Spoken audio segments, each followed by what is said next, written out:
First of all, good evening, everyone, and welcome to our webinar.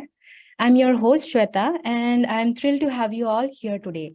So we have finance influencers with us today who will be sharing their insights and expertise on the crucial topic of fraud detection and prevention in financial institutions.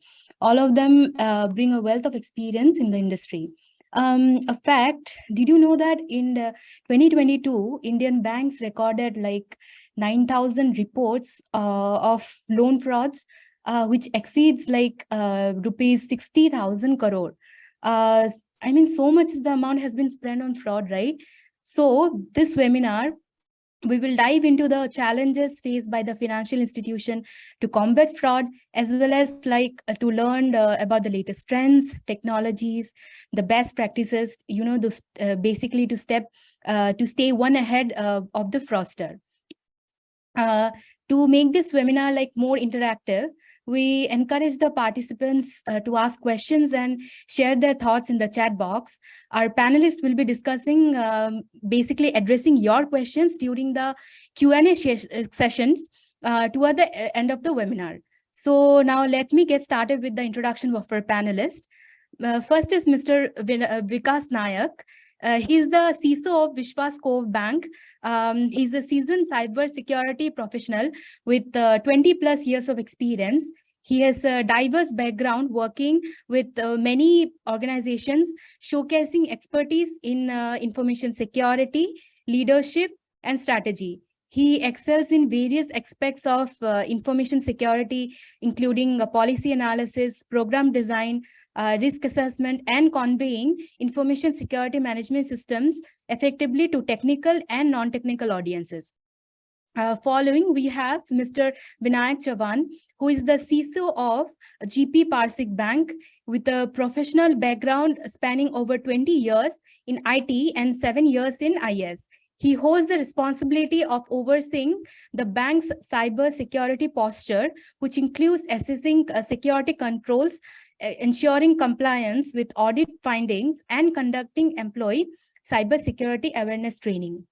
Then we have Mr. Sudhakar Raja, the CEO of Trust Score, who is a seasoned entrepreneur with 30 plus years of experience. He has a diverse background, has been the former CTO of Shriram General Insurance, and was previously working with Oracle and KPMG in the US on strategy and technology. Additionally, he is actively involved in mentoring numerous startups as a TIE charter member. Finally, we have Prikshit Gupta.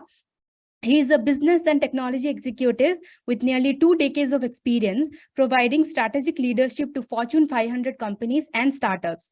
With a strong background in leading companies like FIS, RSA Security, and TransUnion, he currently drives the growth of Bureau Identity as Vice President in international markets, leveraging his expertise in sales, business development, and product strategy. And finally, we have our moderator, Mr. Mani Parthasarathy. He's the CEO of CloudBankin. He's also a renowned fintech expert with over a decade years of experience. His company, CloudBankin, provides technology solutions like digital onboarding, loan origination, and management systems to UCBs, NBFCs, banks, and fintechs. You can specifically find insights on digital lending every day at 11 a.m. under the hashtag MoneySpeaksMoney on LinkedIn in his profile. So without further ado, let's kick off our webinar. I now hand over the session to Mr. Mani. Thank you. Thank you so much, Shweta.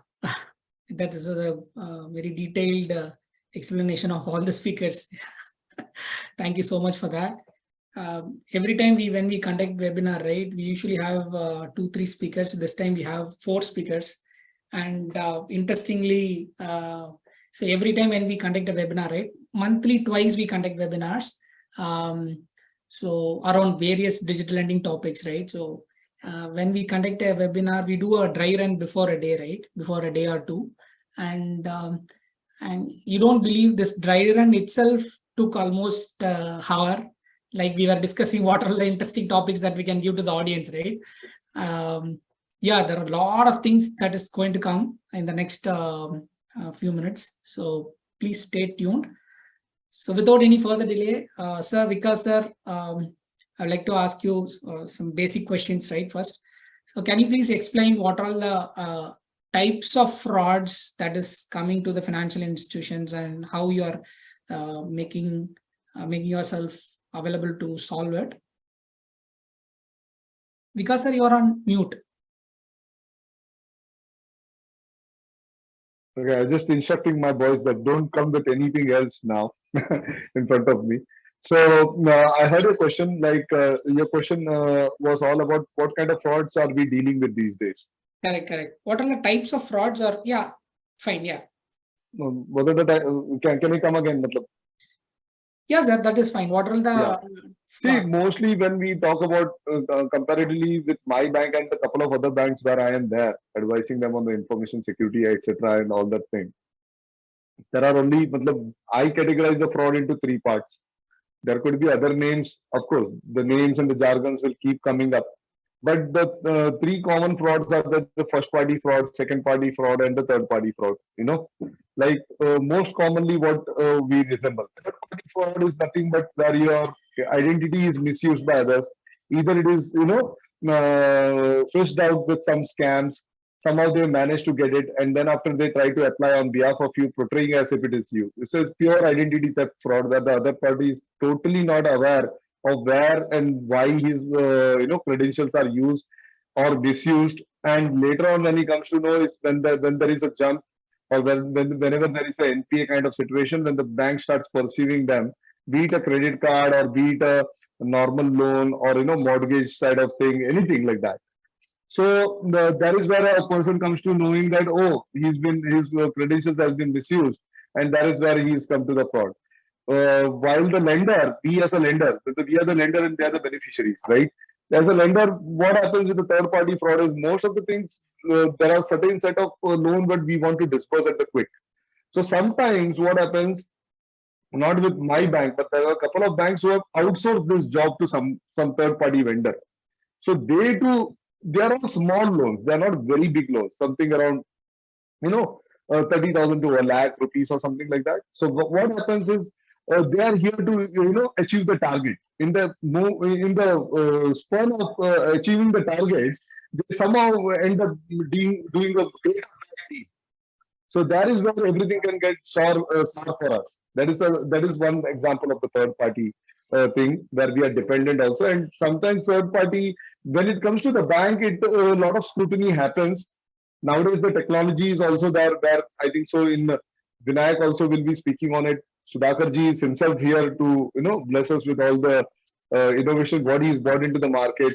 Even your product is also very good, right? So with the help of these technology, how we can really safeguard from such third-party frauds can be taken in the session ahead.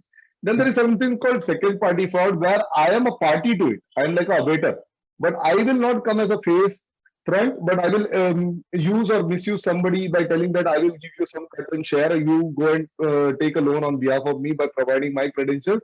And something goes wrong, then I will tell that this is a third-party fraud. I was not aware. So these are the things also happens with the second party fraud. First party fraud is very clear that I myself am involved directly. I am forging my documents. I am forging my identity in such a way that to take the bank into the confidence or the lender into the confidence, forging any of the financial document to look it so strengthened that beyond my capacity they lend up the loan. We have seen that first party frauds happening with the Mehul Choksi case and all this part. They are not new to us. The bigger cases happened in this country. So these are the small examples what I'll talk about. But the most common fraud which is happening these days is that small application level of fraud where a people receive an SMS, they download it, and then the application gets downloaded and they get a pretty amount, 5,000, 15,000, 20,000, 30,000. And these small people, they take it. And sometimes they don't even want it, but the money gets transferred to them. And then after the contacts get compromised, and then these dupers start scamming them, These are the frauds which are happening in abundance in last, especially the COVID period. Majorly. So there is not. I do agree there is a bigger frauds which are happening, as your colleague, Vimla just introduced while introducing us. The number what she quoted, there is the number. So around, yes, there was 56 to 70% of fraud which has been noted in last 2 3 years Correct. period, especially the loan frauds, which was not very much expected. Earlier, the loan frauds were very much easier. Nowadays, with the technological advancement, the loan frauds are getting squeezed out. So they are coming up with more sophisticated level of duping, etc. Wherever there is a end-to-end technology and very less of human interface, that is where the chances of frauds could happen. Okay, or where Right. there is a technology but which is very robust in kind, which Sudhakar will definitely will introduce. You know, that kind of things where the bankers or the lenders get a backbone idea like who is this guy, from where he's coming, how many places has he really applied for this thing, loan. Mm. So there is one more fraud which yesterday Vinayak only introduced. I will not touch that, Vinayak. I'll put that fraud on you only. No, just You are the better person to explain. So I'll keep that one fraud for you. So over to you, Vinayak. you Vikas, you have already covered all the frauds that is taking place in at least what we are experiencing in cooperative bank. As you rightly said, first party, second party, and third party. There are mortgage frauds happening, in third party kind of a frauds where you don't pay up the amount, and then you create a straw buyer, and he instead come to offer a अरे foreclosure. आवाज कमी करा. Hello, hello, Yeah, yeah. hello. We are able to hear you, Vinayak, sir. Yeah, please Okay, go ahead. Extremely sorry. okay, so straw buyer then comes into picture, and then he buys, and without knowing the financial institute, that because they are anyways going to have that NPA. Instead of that, they um, sell that loan, close that loan with a settlement kind of a thing. So straw buyer, loan stacker that yesterday I was talking about, loan stacker, they keep on applying in every financial institute till the time, uh, because credit bureau usually update the score at the end of the month, so Correct. such loan stacker take advantage of that, and they apply to every financial institute, possible financial institute, and get the loans, and then run away. So Mm. just to add to what Vikas has just explained. I think we got a fair idea of what are the different types of frauds and use cases, sir. So question to you, Vinayak, sir, right? So what are the steps that you are taking to identify the frauds within the organizations, right? So when I go to one of the webinars, right, they were saying that most of the frauds are happening inside the organization, right? So if you can tell some use cases, then that will be of great help, sir. Yes. Insider frauds are taking place. Before that, actually, see, if you talk about UCBs, there are less UCBs are actually using technology to identify precursors than identifying the fraud itself. So before lending, you should have some kind of tools available where you can, as I was speaking prior to this, I was speaking with Parikshit. So loan scrubbing of data, you anyways get a score available in all the credit bureaus, but then collating all the data available, uh, and then coming up with the scorecard that gives a real insightful understanding of any borrower's credit history. So Right. you should use such kind of a technology where you will you will find out the precursors if there is any. Now coming back to your question, insider frauds, like what happens is that, um, like not in terms of lending as such, but then yes, we have seen that early abusing or exploiting the privilege accesses. How you modify the customer master and modify the contact number, so that any transaction that takes place in the account cannot be alert cannot be reached to the actual user. So these kind of abuse, exploitation of privileges to foreclose the FDs, or prematurely closing the FDs and then transferring into the account which is not related to customer. So for this, we have implemented this BIS transaction monitoring. We have established kind of a vigilance cell. What it does is that any changes in customer master, any exceptional changes, exceptional logs that we find in the system, so we identify from the log itself, and then asks supporting document to branches, whether this is customer mandated transactions, or something with the collusion happened at the branch level. So we have established vigilance department. They check certain number of debit transactions or changes in customer master that we have established. Apart from that, there is this FMR. RBI has mandated all financial institute or banks to report fraud monitoring registry, and they have central fraud registry available with them, which can be make use of identity, make use to before lending. Yeah, sir. Actually, I'll come to that in a later stage. How RBI is helping the lending institutions to sort it out. Okay.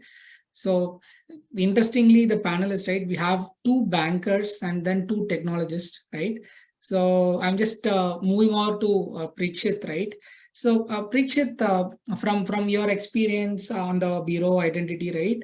Can you share some recent case studies where you have identified suspicious activities and how it has been sorted out? Can you give some examples to it, Preekshit? Yeah, absolutely. And first of all, thanks, Mani and my fellow panelists. I think I always joke that, fraud as a topic, whether it will actually fade off or it will remain interesting for lifetime, right? And I think every year we are seeing these new frauds, sophistication coming in from the other community. And I think which is keeping us on the toes every time, whether it's, customer, whether it's regulator, whether it's technology provider like us. I think the whole ecosystem is baffled, every year that, hey, we bring in some technology and then something new comes up next year, right? So it's always a cat and mouse game. And I think this topic will never fade away in years to come, right? Till the time digital economy is there.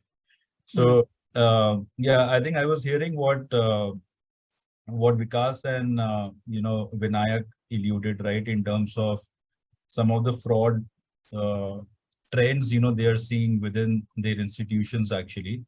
And coming from the other side, wherein we provide technology solutions to such financial institutions, and we are actually seeing a very similar trend in terms of the cases, specific cases or use cases we are solving for our customers.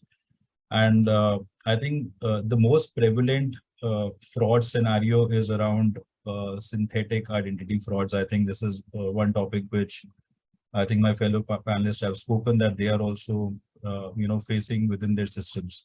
But just to give you a little more flavor in terms of how it gets basically how synthetic identity fraud happens and what are some of the ways to actually detect and prevent it right at the top of the funnel, right, before you actually realize that fraud has actually happened. So we have some real case studies wherein we have been able to actually solve the problem for our customers. But just taking a step back, just for the benefit of the audience, synthetic, in a layman, synthetic identity theft is something which basically combines a real and fake identity information, right, to fraudulently create accounts, to make transactions, obviously for a negative purpose. Now, this fake information can be of various types, right? It can be a fake mobile number. It can be a fake email ID. It can be a fake person itself in terms of all the PI information what the person gives, whether his name itself, right? Whether the photo which is attached to the document proof is actually same or is fraudulent, right? So every aspect of an identity can actually be forged, in the synthetic or in the fake world. So now, fortunately, we have solutions available wherein you can actually identify the person, the information which is provided with the person, simple mobile number, email ID, whether the name is matching to the mobile number, is it the same combination or not, and using other various modes of alternate data signals put together. At the onboarding stage itself, actually, you can have a sense of more confidence that the user you are onboarding as part of a digital journey is actually genuine or not, right? And such solutions we have, as I mentioned, we've already deployed, and some specific cases which I would, like to highlight to our audience here. And I'm not supposed to take the name because those are confidential, being in the fraud world, but we were dealing with a large bank in India, which were into CASA cards. Obviously, they dispense loans via LMS. And suddenly they saw that the fraudsters were actually gaining access to the real customer account. So it was more of a case of a combination of a synthetic identity wherein they created fake profiles. Plus, they were also taking over these accounts in real time basis, which is typically in the fraud language, it's called TTO, which is account takeover frauds, right? So it was a combination of both. Plus, they were also doing social engineering. So it was basically a combination of synthetic identity plus ATO, wherein they launched bot attacks, creating fake accounts and gaining unauthorized access, into their mobile app. And then in the end, they were actually performing social engineering to actually take over the known information, of the end user. And in the process, actually, their customers started sharing their SMS, OTPs, and passwords, to the scammers, right? Because they use the combination of these different fraud techniques.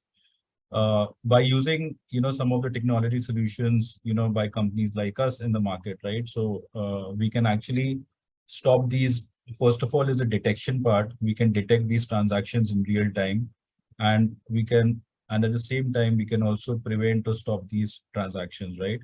While you're onboarding users through combination of solutions available, we can actually carve out users whom we feel they are not seeming genuine. Let me take an example, very simple example, right? Now we have solutions available wherein in any digital journey, the first step is that they will ask a mobile number, name, and email ID, right? Typically, these are the three fields which are being asked by any fintech or financial institution as part of the journey. We now have information. We can now have information behind, a name, a mobile number, and email ID, that how risky that particular phone number or email ID is. Take a scenario where a mobile or an email ID is just created one day prior to actually opening the account in a fintech lending company or in a bank, right? It's actually a red flag, right? You should actually assess the vintage of the mobile number and email ID, because usually fraudsters create these, create these fake numbers and email IDs. Very small indicator, right? Same goes for email ID. If the email ID is just created like 2 days before, and if the combination is stronger, then obviously, it gives you much stronger sense that, hey, this seems to be a synthetic identity. So that's more on the identity side. But you can use a combination of technologies, right? At the device level itself, now you have, device intelligence solutions available wherein you actually create a very unique fingerprint of your user with the device, and which actually binds the device to that user, which is a very strong indicator that, the user is actually coming from the same device and not via a bot system or a bot attack.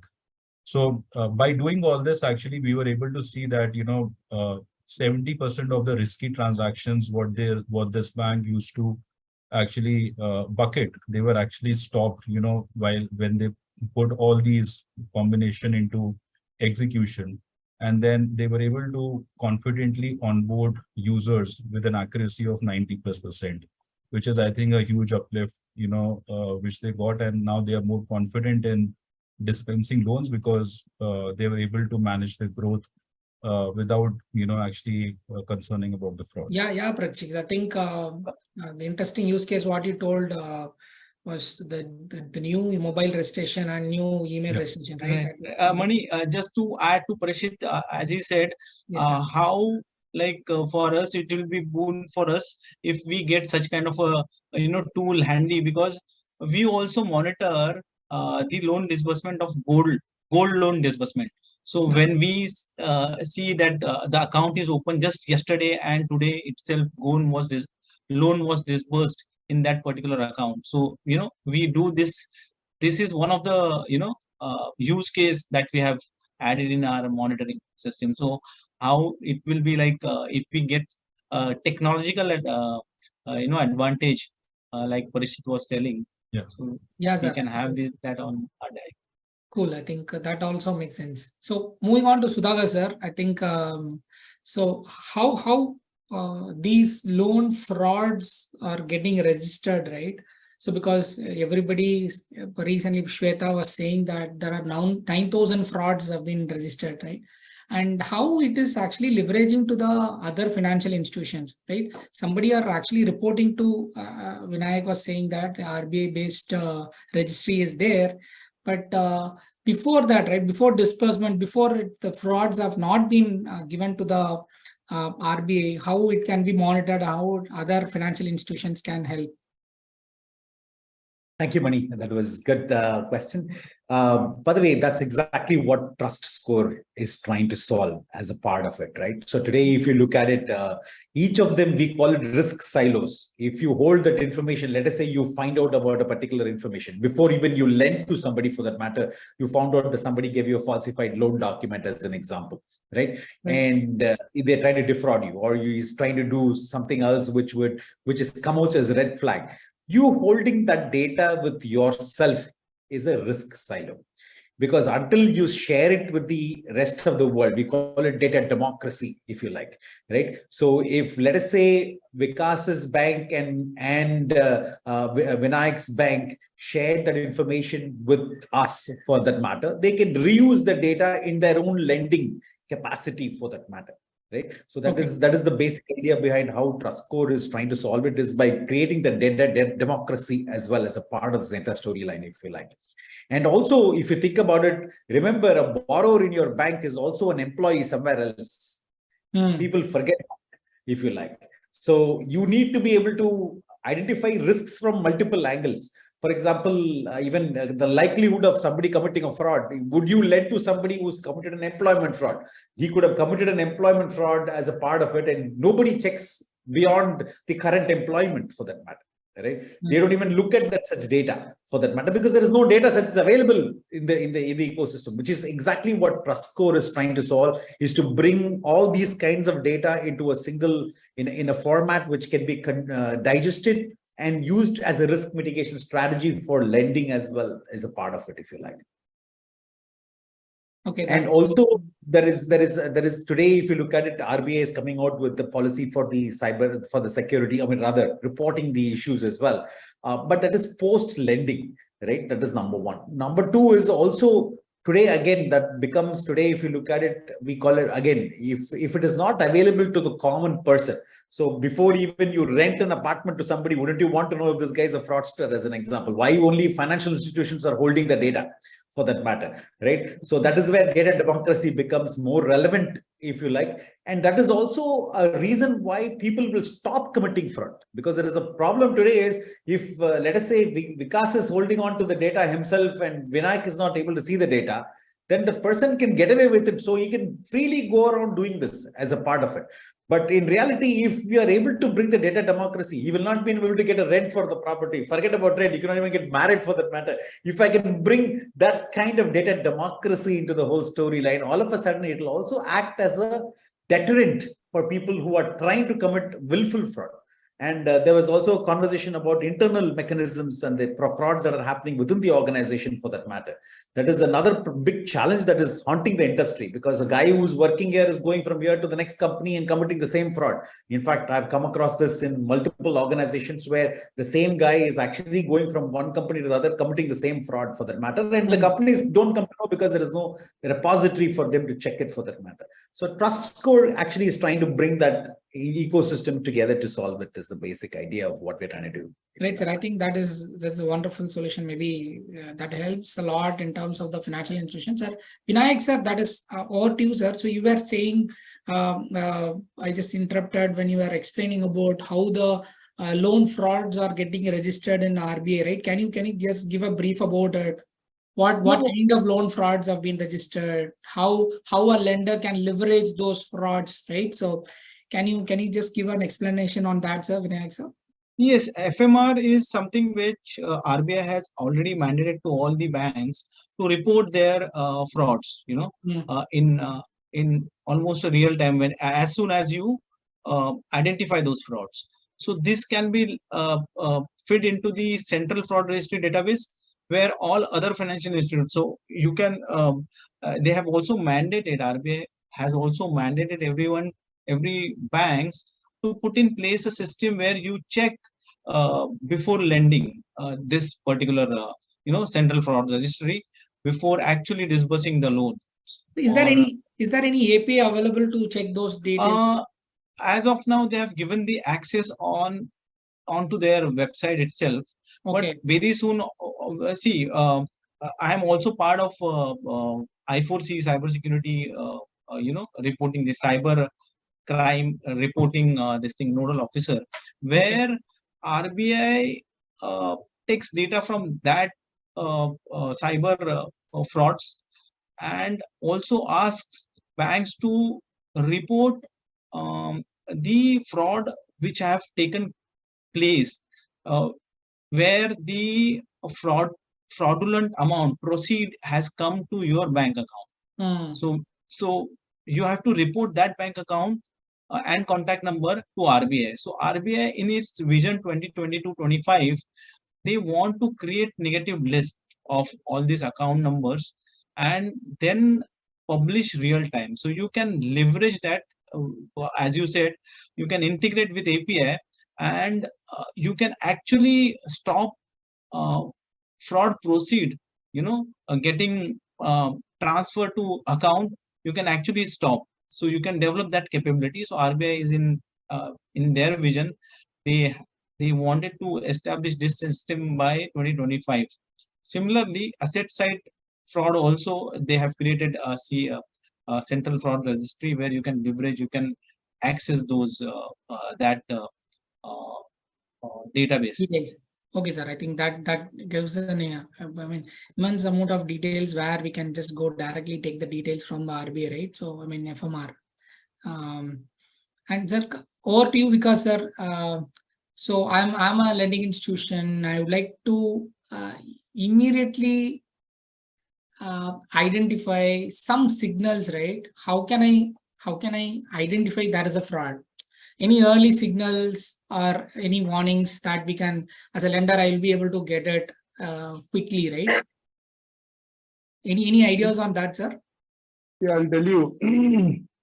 Like, I'm not purely a banker, but a person who has spent 1 decade in banking, their intuition power are very good.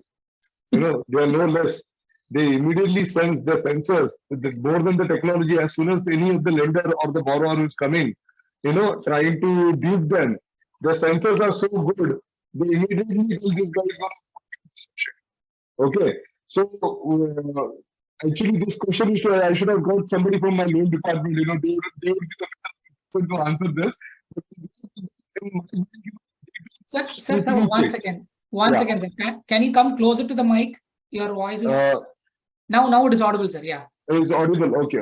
Yeah. So what happens is, just a minute. Am I? I think so. Okay. Just a minute. Yeah. Just a minute.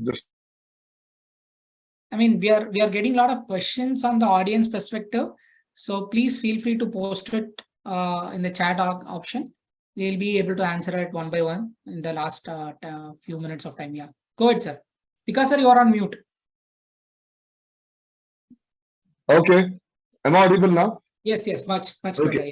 So as I was saying that the intuition power of my loan department is far more superior than any of the technology at times. When they know, when everything is clear, the document seems to be clear, everything provided by the lender seems to be so convincing. Yet he says, "मेरे को कुछ तो गड़बड़ लग रहा है, sir, नहीं करना है." So sometimes we have to go on that instinct also when we are distributing the loan side. So not much about that loan side, but most of the common thing is that if he's hurrying too much, if he's referring that he's got other banks in queue that they are offering in a lower percentage, I'm still coming to you because my relationship with your bank is higher, or something. He says, what is the mortgage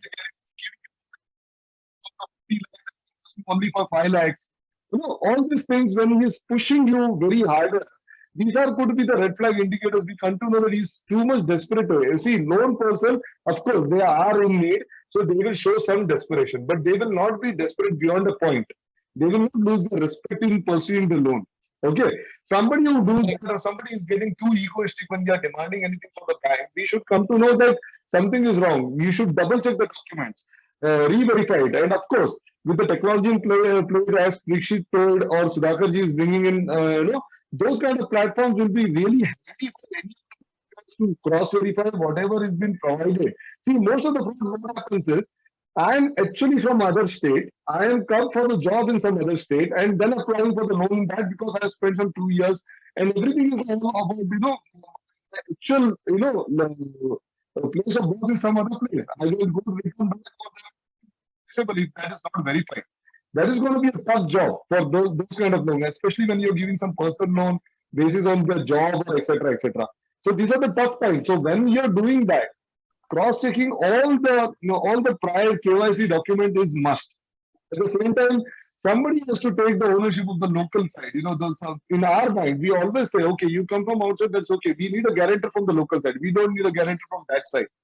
Okay, so that is one thing we try to assure. Secondly, of course, the loan score, whatever is that, your also software throws some loan score, that those demanding for from 5 lakhs, civil and other score gives us something. Okay, we assume that he is capable of paying 60% of the loan disbursed. You can rerun all those calculation and make a little bit of alerts for yourself, whether he's in that capacity or to repay it or not. As Sudhakarji said, he's an employee somewhere else also. Most of our borrowers are working somewhere, doing business somewhere. If there is a score built up on his own reputation of his earning, of his way he's working and gaining something, that could also add an added benefit to this our bankers to disburse. So this happens to little ahead of it what I'm talking, but the real red flags over here are desperation. You have to sense the desperation, whether he's demanding too much, whether he's asking to negotiate too much on the percentage just because something is there, whether he's producing too much of documents, forcing you to take a decision, etc., etc. These are the red flags where the bankers can take a call that whether he or she has to put this on hold or reject it, sort of thing. So these are my takes on this part. Great answers. I think. Vinayak, anything red flags from your side? We go to the bankers. They are all technological experts, so they will definitely help. These are the inputs, but we can give it to them also, so that they could help us flag those. Right. Absolutely, Vikas. Absolutely, Vikas. Yeah. So, moving on. Sir, if you have any red flags, feel free to step in. But I'm just going to Prikshit, right? So now when I get an answer from Vikas that the desperation plays a major role on detecting frauds, right? But another important factor is the documents, right? There are a lot of forged documents have been uploaded. And how it can be identified through technology, and is there any alternate data that we can make use of it, leverage it, and then identify those risks? Any suggestions on that, Prikshit? Yeah, absolutely. And I was actually agreeing to what Vikasji mentioned, right? I mean, that's the best judgment, right? When the person is sitting in front of you and you make a gut feel about it. But like if you think in a digital journey, I would say that I think most of the digital loans which are being dispersed, there is no physical connect, right, in today's world. In fact, one of the reports which came out, which I was reading, digital lending will actually surpass, traditional lending by 2040, right, in terms of mere disbursements. So that is where the world is going to move, and the trends in India are also kind of showing that, right? So it becomes imperative that we need to have controls, while assessing the risk of whether it's a document, person, the whole identity, right, holistically. Coming specifically on the document part, yes, there are definitely there are now tools available wherein you can do a forgery or a tamper check of the documents, right, while onboarding a user. In fact, as I mentioned before, some of our customers are already using these tools wherein it basically starts from the onboarding process. So through the technology, they can now do an auto OCR, of the document which is being provided by the user. So automatically the fields are extracted. At the same time, the document is actually validated in real time with the government source, right? And it also performs a forgery or a tampered check that whether that particular document is actually tampered or is it actually an original document. So it performs all the three checks while actually performing. One second. So what type of document that you're talking about? So collateral document or mortgage related documents, what was that? Yeah, it basically, so first any identity proof, it starts with that, right? Post that, for example, bank statements is a very important and key document during the loan journey. So there is a tool available around bank statement analyzers, which can actually do this task, wherein it can perform all the forgery or tampered related checks at the same time. So it's all available. All these tools are available in real time. Most of the documents, I would say, are already covered. 90% of documents are already covered, and you can do it in real time basis. So I would actually urge, even to the audience who is listening, that if you're not using these kind of tools, they're available in the market, and you can actually go ahead and test, your documents. It provides obviously 2-3 benefits. One is that it gives you a sense of, confidence and accuracy that, hey, and all these are all tested, over a period of time. So in fact, many of the large financial institutions, private banks, some of the new age fintech, lending companies, they are already using all these tools because everybody wants to disperse more loans every day. End of the day, it's business, it's targets for everybody, right? So they want to reduce the operational time, they want to reduce the tax. And while using technology, they can actually do it in real-time basis. So it's all available on app, wherein, an agent-facing app is now available with all these checks in place in the background. And they can actually onboard a user or an entity and perform all the fraud checks possible. So that is one way you can actually safeguard, your process or your journey.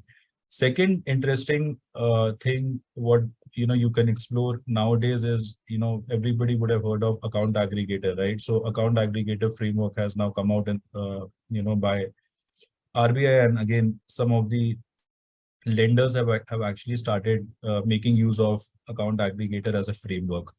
And one very interesting field, in the account aggregator framework is that you get access, obviously, to you can actually monitor loans which are offered by other banks, right? So if the accounts post disbursements also now can be managed, and you can get a visibility. So for example, if you're working in A bank and you want to see that what's the history of that person in B bank, again, this is all in real-time basis. You can actually pull the information if you implement account aggregator framework, within your loan management system.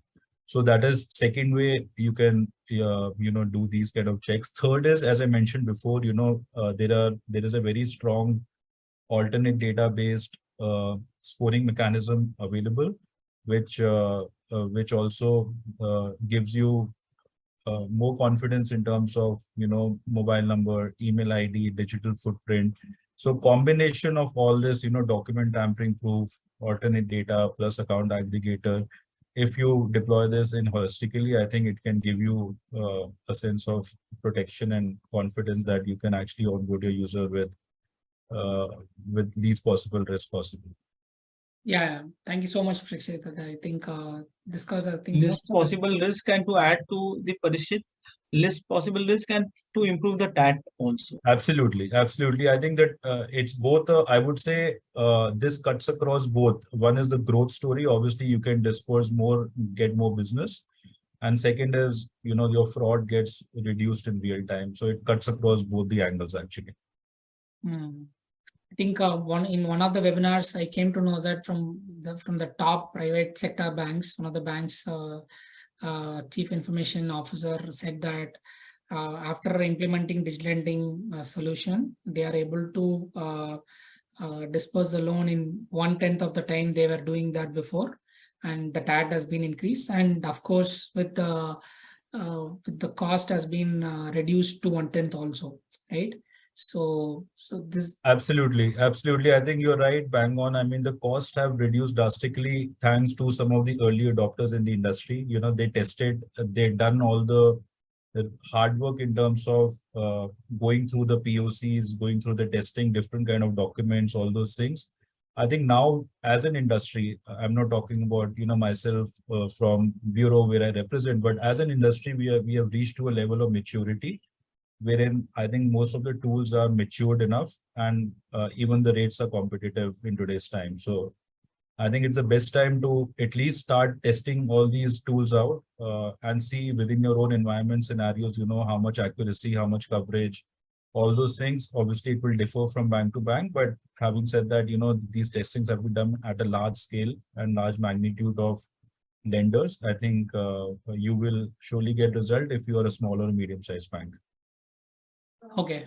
I think thanks, Prakshit. I am getting a lot of questions in the chat option. And to add to that, money is today, for example, you can even check you don't have to do pay slip, scanning and stuff like that. Now we can do real time information about about the paychecks that have been paid last and so on and so forth can be got as a part of the platform too, for that matter.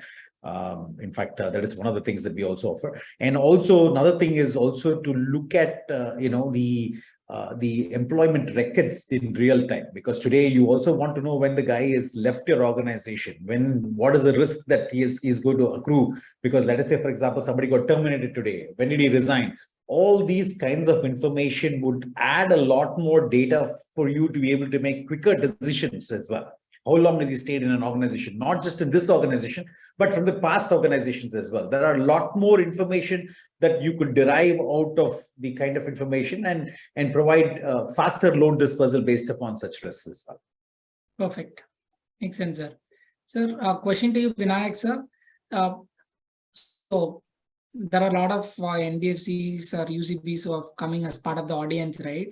What type of awareness program that they wanted to give to their employees to make sure that the frauds will not happen in the future, right? So what are the steps that you can suggest to the audience? Well, it's more of a training than the awareness, because you are lending. So you have to lend to the right person, right borrower, right? So, so training on the latest technology tools, that awareness is of course there. Awareness for the customers, okay, to prevent themselves falling prey to the fraud lenders. There are so many apps nowadays available where you can digitally apply for loan and you'll get the loan. But then there are certain lenders, certain fraudsters, which you can dupe. Those can dupe the unsuspecting borrowers. Okay, so for them, we spread awareness through SMSs and through our web, sliders. We actually more of to our employees to credit our department, we give training to them how to scrutinize file. Like Parikshit has said, there are document screening tools are available. We also do MSME loans where you see forged documents or forged numbers in balance sheet or in GST returns. So how will you verify those unless you have some kind of tool available where you can see the figures matching in your balance sheet and what kind of GST returns have you filled? So these types of training that we usually give it to our credit department and also spread awareness to amongst customers. So Okay. That helps, sir. And over to you, Vikas, sir. Like I think once again, before that, I would like to extend this webinar for a couple of more minutes. I think for 5-10 minutes, because there are a lot of questions being asked. So is that okay, sir? 10 more minutes. Shall I extend the webinar? yes, I yes. answered few. Vinayak, Sudhakarji, and Preekshit, there are specific questions for you. Yeah. Mark on your name. Please answer that. Some for everyone, I took the privilege when you guys were busy attending. I said, like, let me do that little job.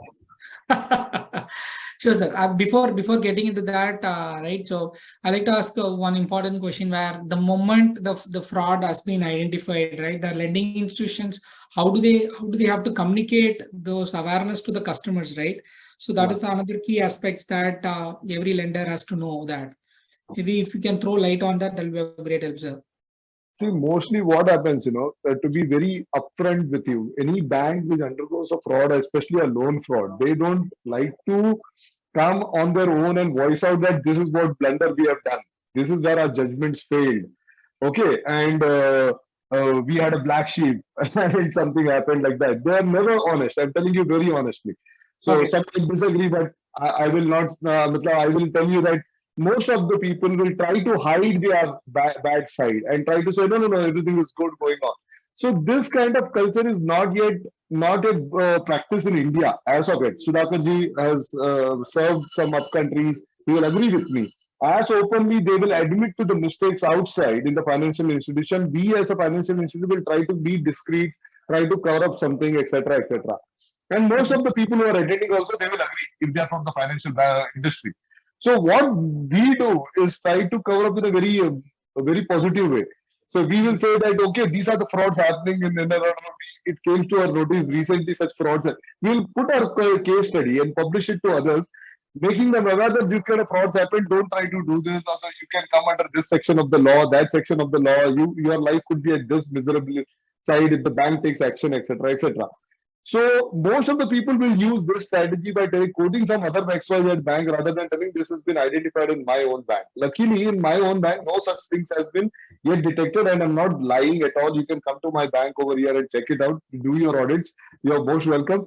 But why it has not happened? Because as I said, lot of things in the loan process. I'm also in talks with you, right, Raja? So we are yet to automate the loan side. Now currently everything is manual. Everything is manual. Certain things we verify on the digital verification happens on the personal data, etc., etc., which is still not a proper process. We are yet to define certain things, but many things what we are doing, we are only in the disbursement of secured loans. We go give only loan against securities. We don't go loan just because you have the capacity. And while doing that also, we investigate. We have got a third party investigator who does the needful things for us, which I think so will be less miserable to us if Preekshit and Sudhakarji gives us some more technological advantage. And these all things comes to us as one umbrella rather than we hiring somebody and then also thinking that I hope so he's also not bribed. He's also not compromised. He's on our side only giving us the honest review, verification, etc., etc. So when you talk about this awareness, what we do is even RBI periodically does it. Whenever they do it, they expect that we have to do it through our website or our channels or our social media and make it available to the public that these are the things happening. Please ensure that you should not be a part of this party to it, or you should not misuse such banking institution for your fraudulent purposes, etc. But sometimes you end up educating an innocent also that this is how you can do the fraud. If you remember, I don't know, one of the movie, I always end up quoting one of the movie examples. There is one Shahid Bhagat Singh, one movie was there. They were all made stand in the court, and one of the guys tries to, backstab them. And then they ask him, okay, how the bomb is made? We can guarantee you never made it. So he said, I know the bomb is. This is the ingredient. So all the reporters are noting down what all methods were used to, what all ingredients were used, how the bomb is made, and then they say, okay, you have done a very good job. Excellent, you are one of us, but you are no more with us. They declare it. Okay. What they say, somebody asked them, why do you do that? Well, this is why, because there are 52 reporters sitting and listening. Now, making bomb is much easier than cooking, you're cooking any vegetable in your home. So that is the power. Sometimes when we try to make awareness, and it becomes obvious and easy for the fraudsters. So these are the methods, these are the controls that the bank is using it, to stop the fraud. So they try to evolve very quickly because that is their only purpose. Our purpose is, loan is one of the products of our bank. Getting it? There are several other products. And then in the security, providing security on all those firms, and then coming to the area, it becomes like we have got 24 hours, they have got 24 hours. They will use only to evolve in the crime and commit a better fraud, and better method that they go undetected, and we will end up being a little victimized. So hours are distributed evenly on the other products also. So this is my, my take to your question. I mean, add on to that question, right? Sudhakar, over to you. Like, so we've recently heard that Fullerton data leakage has been happened, right? So the 600 MB data, GB data has been put it in the dark web. So what kind of preventive measures the lender and lending institutions on that, Sudhakar? Sure. So basically, I think the biggest challenge that that happened within there is two data leaks that we should talk about. One is the AIIMS hospital that happened before even Fullerton actually. Then there is Fullerton. The problem is with storing the personally identifiable information, the PII data, in an unencrypted format is the biggest challenge. Number one is you also store the same data in the same server, then becomes another big challenge if you think about it. So what we have done is we have created something called the trust vault. Okay, the vault structure exists in a different server in a different environment for that matter, with hardware-based encryption and so on and so forth, which can be accessed only by the IPs that we are designating for that matter, and uses JWT tokens and everything else to get a little bit technical. We use JWT tokens and everything else only to access the data for that matter. And role-based security is provided as a part of it. What happens is you will have, if the customer is tokenized. So for example, instead of money Parthasarathy, I will have 1, 2, 3 stored over there.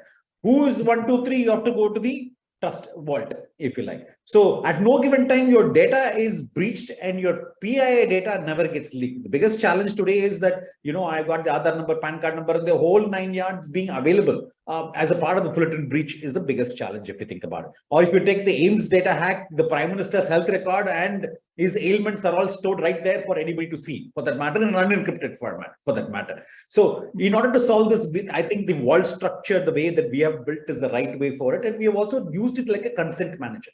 So I can provide and help with the solution if at all somebody wants it, but we have built it ourselves for our own purposes, which I can extend to other people if at all there is somebody who wants it as well.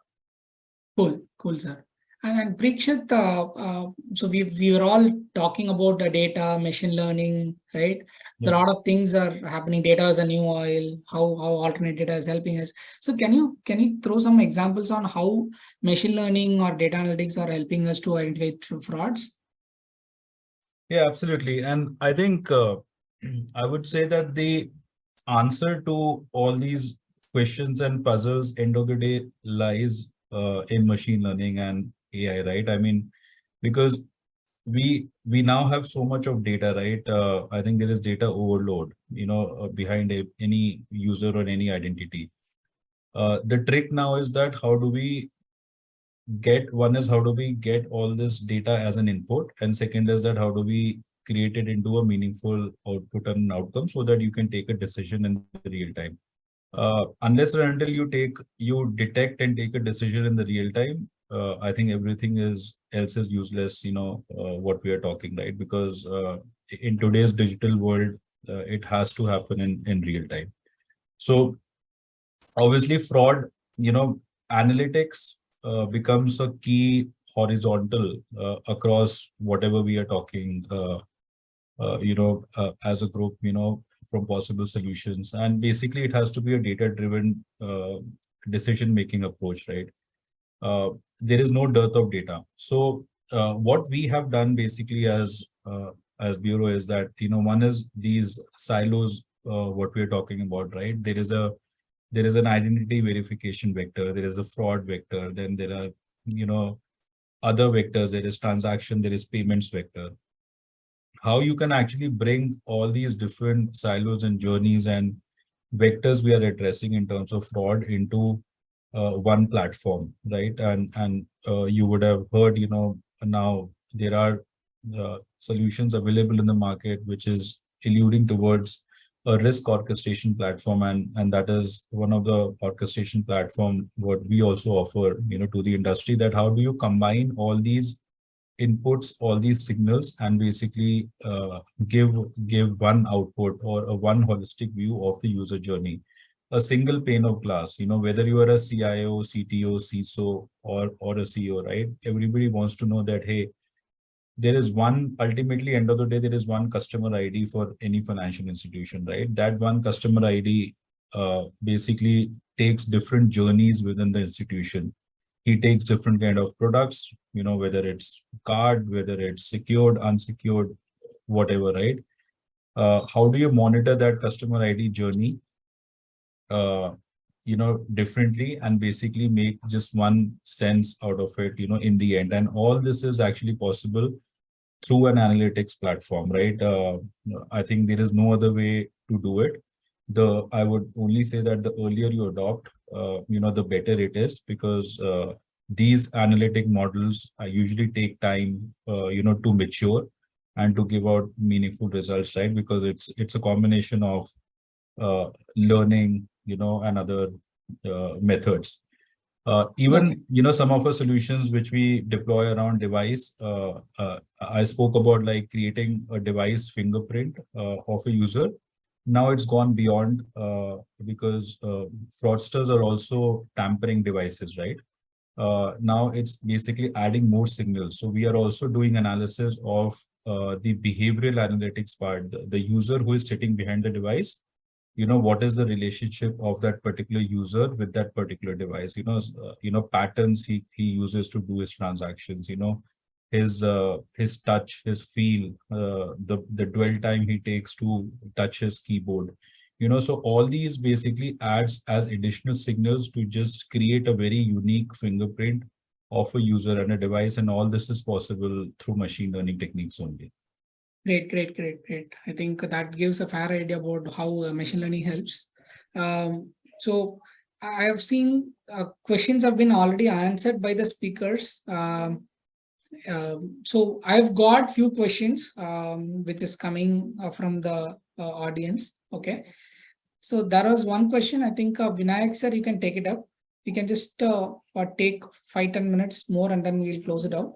So the question is, there was a landmark judgment by the Supreme Court in June 2023 that an account cannot be flagged as fraudulent unilaterally by the banking institution. So how are the automations adjusted to comply with this order, sir? Account cannot be published as a fraudulent account. Okay. What is the question? Once. No. So obviously, we all know that the judgment from the Supreme Court June 2023, right? So the account cannot be flagged as fraudulent unilaterally by the banking institutions, right? Yeah. So, I mean, how are the automations adjusted to comply this order?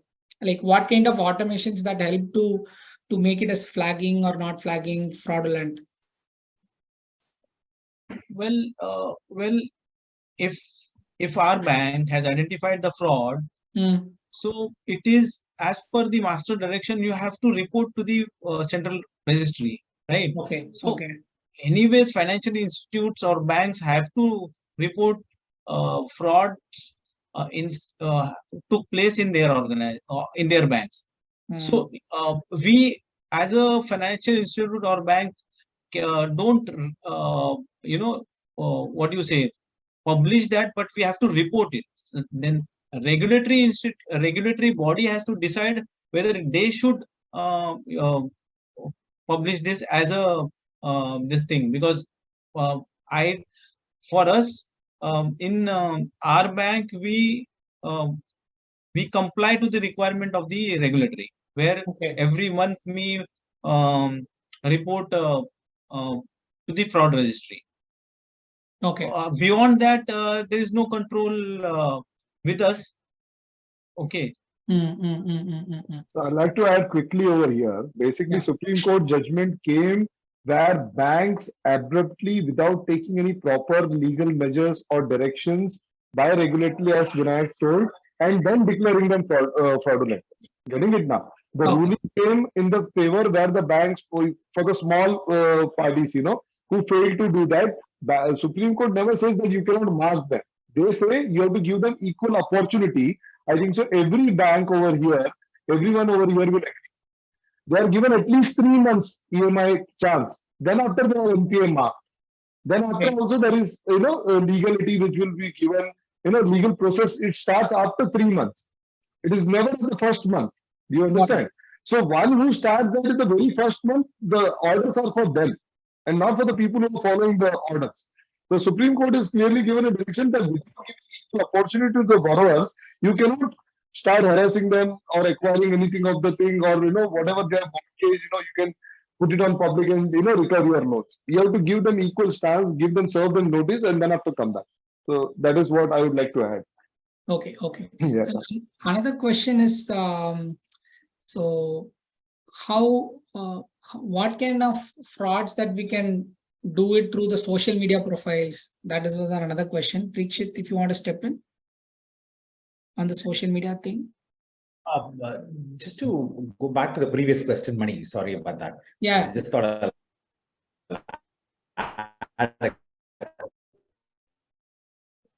Your voice is breaking, sir. Sudhakar sir? Sudhakar sir? just a quick thought over there. The government. Oh, me now? Yeah. Can you hear me now? Better? I can't hear you, sir. Okay. Please carry on. I'll log back in. Carry on. Yeah. So Preekshit, any idea on how the frauds can be detected through social media profiles? Yeah, sure.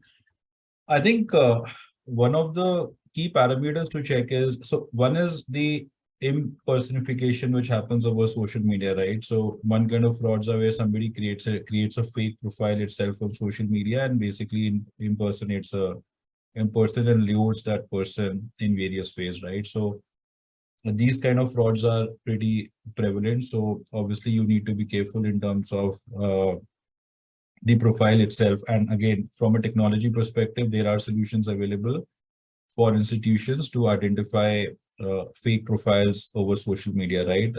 Fake organization pages being created, fake product pages being created, even fake posts being created. I think all those tools and solutions are now available in the market. From a detection and takedown perspective, you can implement all that.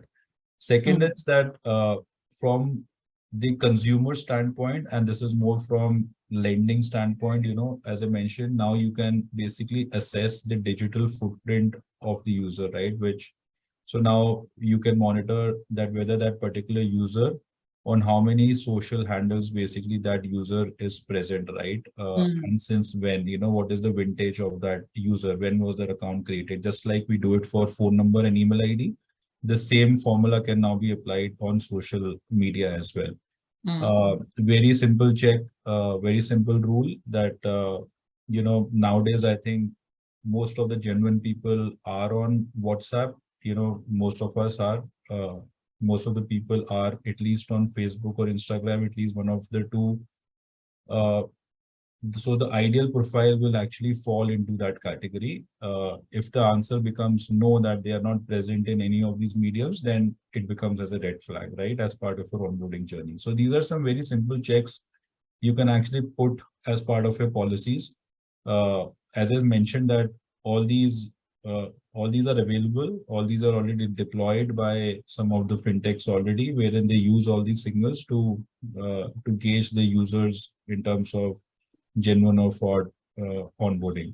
So yeah, I mean, this is what I think add on the. To add on that, right? So one of the NBFCs who are giving educational loan, they are actually validating the LinkedIn details. They are comparing the LinkedIn details with the certificates that they are providing. But this is emphasizing the data. It's not that they're completely relying on that data. Okay. Yeah. So on the closing note, I would expect all the speakers to give one advice to the audience that what to be done on the fraud prevention and detection mechanisms, right? Or to be followed, right? One key takeaway that you can tell it from each speaker. Sir, Vikat sir, you can start it. You're on mute, sir.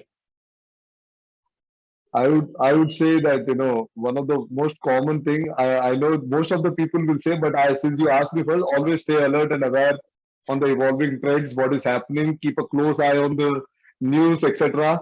And of course, register to some of the forums where the fraud when and as and when happens, it gets surfaced, and you can bring the protection to your your own institutions. So that is my take. Of course, and attend such kind of seminars and panel discussions where you get little evolved in your understandings and your practices. That is all. Wonderful, sir. Thank you so much. Yeah. Yeah, Vinayak, sir. Okay. So from the lender perspective, from the UCBs or NBFCs perspective, so fraudsters are always one step ahead of the curve technology. So as during the discussion, Vikas and myself, you must have analyzed or how we do lending. Before lending, what we do, actually we do all the processes manually. So in this digital world, actually my key advice would be for the financial institute or for the banks is that, I mean, you cannot do, it's a very common thing, you cannot do job with yesterday's technology to be in business tomorrow. So you have to adopt to the technology, deploy tools, give training to your workforce, and improve your TAT as well to remain in the business. So that is my key advice. Cool. Sir, Sudhakar sir? Well, I'm going to say use trust score, right? I mean, that's the only thing that I can say. Of course, I'm also going to say that, it is important because ultimately, because we act like a camera, right? If there is a camera, people behave properly. If there is no camera, people will do whatever they want, right? So trust score is like a camera, and we expect that all of you should report such behavior, make the data available to other people as well, because ultimately sharing of data is the only way for us to solve it, and together only we can solve it. So we are expecting that all of you should be a participant in the data democracy economy, if you like. So that's my single thought process. And also, I would also recommend to companies that they should look at their data security. Not always, cloud platforms are much better, if you ask me, rather than building it in-house. So whenever companies use in-house software, the problem is it doesn't go through the same vetting process like today, for example, Muddy's software goes through to a mini CISO evaluations, if you like. But whereas your internal products get evaluated just by you, and you are all thinking that everything is fantastic at the end of the day. So I also think that, people should look at the technology that is available and choose the right technology for them as a part of it. Cool. So, Parikshit? No, I think one last comment is that the good community needs to collaborate. I think fraudsters do a fantastic job in collaborating and launching attacks against the good world. So I think we all should get together, whether it's sharing information, to bodies, to organizations, and I think techniques we use. There is technology available. We should adopt it, and I think we should beat them together. That was perfect, Parikshit. Thank you so much, everybody. And usually every month we'll be conducting 2 webinars. So please stay tuned, follow the latest trends that is happening on the digital lending side. And once again, thank you all for joining this webinar. Thanks again. Thank you. Bye. Thank you. Thank you. Thank you all. Bye. Thank you.